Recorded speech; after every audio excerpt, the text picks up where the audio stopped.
And we spoke a lot this morning and this afternoon about the involvement of leadership, and human resources most of the time are the key driver within companies to implement the right, let's say, structure, the right strategy to ensure that sports are key for the development of the company, and also to ensure that we get healthier employees, because we know that the interest, the benefits, the tangible benefits for the companies are real.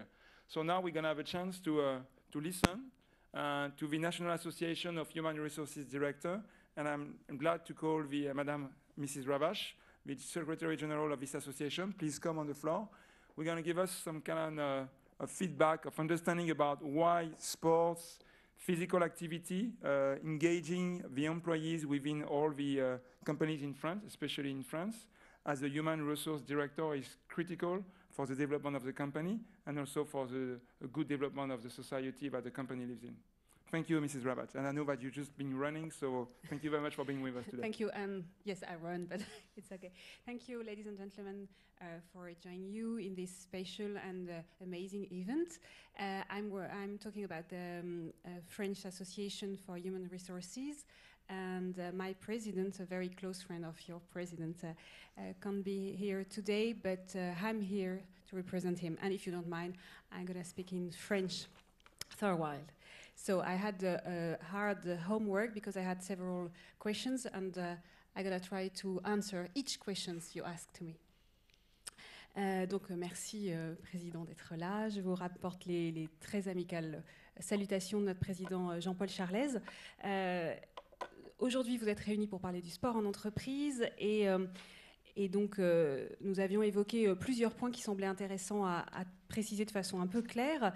Ce qui peut se faire en entreprise en termes d'activité sportive, comment est-ce que la NDRH considère le rapport entre le sport et le bien-être, quels sont les bénéfices que l'on peut en attendre et quels sont éventuellement les freins que l'on peut d'emblée identifier. Je vous propose simplement de balayer ces éléments-là. Alors sur les bénéfices que les entreprises en attendent, je pense qu'il faut rappeler que la question de la santé est évidemment au cœur des préoccupations des ressources humaines pour diverses raisons. D'abord parce que la santé, en fonction de la nature de l'activité que l'on a, est absolument nécessaire à l'exercice même de son métier. J'entends par exemple tous les métiers qui nécessitent une manipulation. On voit se développer la pratique de l'entraînement sportif avant d'avoir des activités comme par exemple l'entretien dans les chambres d'hôtel. Vous avez des entreprises donc, qui développent des réveils musculaires avant la prise de poste parce que cela permet d'éviter les accidents, puisque si vos muscles sont froids, vous avez 2 fois plus de chances d'avoir des accidents. De la même façon, la question de la santé est fondamentale puisque nous avons un allongement des carrières et donc des carrières en bonne santé sur la durée, c'est forcément lié avec une bonne hygiène de vie. C'est compliqué en France d'aller sur le terrain de l'hygiène de vie et des bonnes pratiques individuelles puisque on est d'abord concentré sur ce qui concerne la sphère professionnelle. Pour autant, le bénéfice d'une activité sportive qui est, on peut l'espérer, une bonne santé, est évidemment absolument nécessaire à la pratique professionnelle. Alors, pour autant, un point de vigilance que nous avons quand nous parlons du sport, c'est effectivement de ne pas perdre de vue la diversité des situations des collaborateurs au sein d'une entreprise. Quand on parle de sport, nous sommes toujours très vigilants à être attentifs au fait que cette pratique sportive doit pouvoir être inclusive, c'est-à-dire concerner l'ensemble de la communauté de travail. Pour vous faire une idée, nous essayons d'être vigilants sur les pratiques qui pourraient à nouveau segmenter une communauté de travail. Et pour être très clair, et parce qu'on n'est pas filmé, c'est en gros le président fou d'Ultra Trail et qui va dire « je vais emmener mes meilleurs cadres se défoncer et puis aller vraiment au-delà de leurs limites », si c'est l'occasion de montrer qu'il y a encore une limite même propre à des compétences physiques au sein d'une organisation. Donc le point de vigilance, c'est de s'assurer que quand on fait la promotion du sport en entreprise, on ne néglige pas qu'un corps social se fait aussi avec des personnes qui ne sont pas forcément dans une grande forme physique au départ, qui peuvent être dans des périodes de maladie, qui peuvent avoir des handicaps. Et que donc la pratique sportive, à laquelle nous croyons fortement, doit prendre aussi en compte ces différences. De la même façon, nous sommes attentifs à ce que la pratique sportive ne soit pas une excuse pour ne pas traiter des sujets qui relèvent de l'organisation du travail et des conditions de travail. C'est-à-dire que la pratique sportive, c'est finalement un des éléments que l'on ajoute à une politique plus générale d'attention aux situations de travail, d'attention aux conditions physiques d'exercice de sa profession. Et donc cette gradation qu'il y a entre la gestion des risques psychosociaux, la gestion des troubles musculaires squelettiques, les conditions de travail et le développement de pratiques qui peuvent aller par exemple sur de la cohésion d'équipe, c'est quelque chose qu'il faut avoir en tête du début à la fin. Donc ce que l'on cherche, c'est bien sûr de la santé. C'est effectivement ce que l'on attend comme bénéfice de la pratique sportive, c'est également une meilleure gestion du stress, puisqu'on a vu qu'un certain nombre d'activités contribuent à ça, et justement des activités qui peuvent parfois être inclusives, parce que faire attention à son état de santé, faire attention à sa respiration, prendre du temps éventuellement collectivement, ça contribue à l'amélioration de la gestion du stress. Ça permet aussi de se réapproprier son corps. Ce qui est un point que l'on observe important dans le contexte de la tiersarisation et de la sédentarisation des individus. C'est-à-dire qu'on a de plus en plus de métiers dans le tertiaire, de métiers de bureau, de métiers dans lesquels la posture est tout aussi importante, mais dans lesquels on ne fait pas forcément aussi attention que d'habitude. Donc la posture est importante. Ce que l'on peut attendre, c'est ce qu'on disait tout à l'heure, des saines habitudes de vie. Et ce que l'on peut espérer aussi en fonction des pratiques sportives, c'est de contribuer à la cohésion d'équipe, qui est peut-être la chose à laquelle on pense d'habitude, hein, l'esprit d'équipe, le fait d'essayer de se dépasser ensemble, les qualités qu'il faut pour travailler, pour gagner ensemble si on fait un sport collectif, quand on est au sein d'équipes qui peuvent peut-être parfois travailler de façon moins collective. Donc voilà les bénéfices que l'on peut attendre de la pratique du sport en entreprise sont peut-être aussi divers que les sports eux-mêmes que l'on peut solliciter. Alors quels sont éventuellement les freins et les difficultés que l'on peut identifier à la développement de la pratique du sport en entreprise?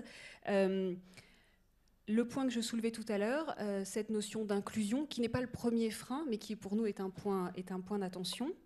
La question potentiellement du coût, je pense que je le découvre pour personne. Pour autant, il y a plein de solutions et dans ce domaine-là, comme dans d'autres, la fonction RH a vocation à être créative et elle peut l'être. Donc, il faut se rapprocher de structures qui peuvent proposer des choses. Un autre frein possible, c'est qu'il faut être aussi clair sur les objectifs recherchés. C'est-à-dire, est-ce que l'on cherche plutôt du bien-être, plutôt de la cohésion, plutôt mettre du collectif là où on a plutôt des individus? Est-ce que c'est donner des saines habitudes de vie? La réussite de la pratique du sport en entreprise dépendra aussi de l'objectif qu'on se fixe et parfois, malheureusement, on oublie de se fixer ces objectifs. L'autre point aussi, puisque nous représentons plus de 5000 professionnels des ressources humaines, à la fois de grandes et de petites structures en région parisienne, mais également dans toutes les régions françaises, ça peut être également effectivement les équipements disponibles et puis la diversité de l'offre, ce qui n'est pas toujours le cas en région parisienne où il y a beaucoup de possibilités. Voilà. Donc pour résumer, ce que nous constatons, c'est qu'il y a une nécessité de faire la promotion du sport au sein des organisations parce que le sport développe à la fois des capacités physiques et également véhicule des valeurs qui sont intéressantes pour l'entreprise et pour les individus. L'offre est large, les possibilités sont variées. Il faut être attentif à cette notion de corps social qui doit pouvoir, dans son intégralité, bénéficier du sport. S'appuyer également effectivement sur des professionnels. Et dans ce contexte-là, les entreprises en général sont même prêtes à investir parce qu'on en voit les bénéfices. Pour vous donner 2 exemples, voilà, les chaînes d'hôtels qui investissent dans cette préparation physique le matin ont constaté que les effets étaient bénéfiques. Des entreprises, à commencer par la mienne depuis 1 mois, qui organisent des cours de yoga entre midi et 2 en disant il n'y a pas d'excuses, on ne transpire pas, c'est sur le lieu de travail, on fait ça tous ensemble, c'est possible et ils le font. Les entreprises qui mobilisent les millennials qu'ils n'arrivent pas forcément à fidéliser autour d'un challenge sportif voient que c'est un bénéfice certain. Donc il y a énormément d'exemples très, très satisfaisants qui gagnent à être connus, et c'est un des rôles de la Fédération française du sport en entreprise que de nous permettre d'identifier ces bonnes pratiques et de pouvoir s'en inspirer. Merci beaucoup. Merci. Je pense qu'on peut profiter de cette opportunité si jamais il y a des questions dans la salle.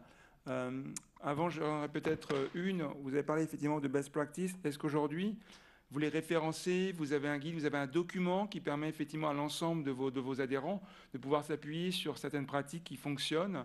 Parce qu'on ne va pas toujours réinventer la roue, et on l'a vu tout à l'heure avec la Chambre de commerce de Meurthe-et-Moselle. Il y a des actions qui sont déjà mises en place, qui fonctionnent plutôt bien. Est-ce que vous les référencez dans un document ou sur un site ou à travers une action qui va permettre aux autres membres de votre association de pouvoir profiter de celles qui fonctionnent? On n'a pas de projet de répertoire de solutions ou de bonnes pratiques en ce sens. On est régulièrement sollicité pour des prix qui valorisent les activités sportives en entreprise. Ça se fait effectivement davantage à l'échelle territoriale qu'au niveau national, puisque finalement c'est aussi dépendant de l'offre locale, mais on compte sur la FFSE pour nous proposer. Voilà, l'appel est clair, hein, Monsieur Didier Besser, la FFSE doit relever le challenge. Merci beaucoup. Merci beaucoup. Et encore merci d'avoir pu être parmi nous. Et voilà.